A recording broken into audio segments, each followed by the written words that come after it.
Khur nakaslem jong Ndsa Hima.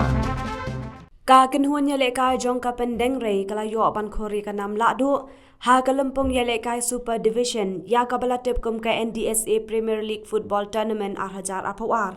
ya ka bala penlong da ka Ndsa District Sports Association. Ka nam job bat ka nam Lahduh jong ka Pyndengrei kalawan hadian bakala la ban pendim no dan gol lasan gol ya ka klip maule YC leng ba ka jinga shot tie breaker hadian ka jinga khat klem dadan mano bala ban tap gol ha ka jinga le kai final persya kabla long ha ka atholai terik banai nailur arhajar aphawar hamadan mau kadiang West Khasi Hills. Ha ketika sengi ya kana man of the match layo ban khur da royal yaw pnyau na ka Pyndengrei best goalkeeper layo ban khur da Hanvils imle na ka khle maule YC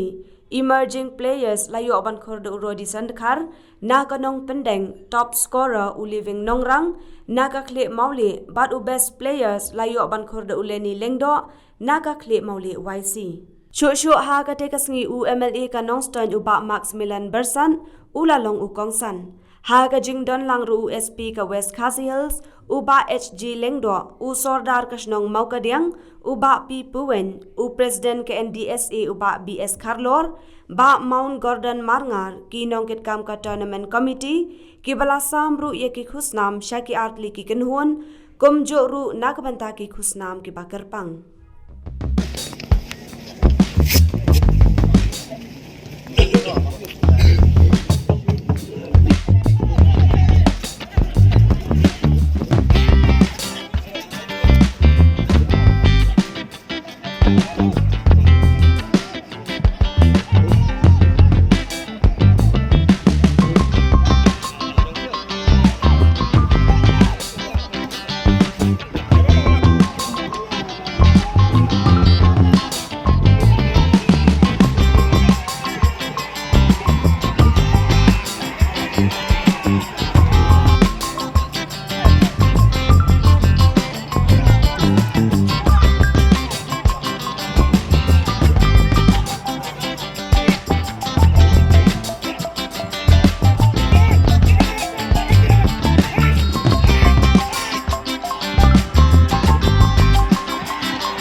Since 2014, our country has been plagued by divisive forces. TMC is in Meghalaya with the mission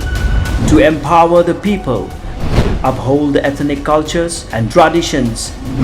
celebrate the sacred land. To oust the proxy BJP government from Meghalaya, be the change, support TMC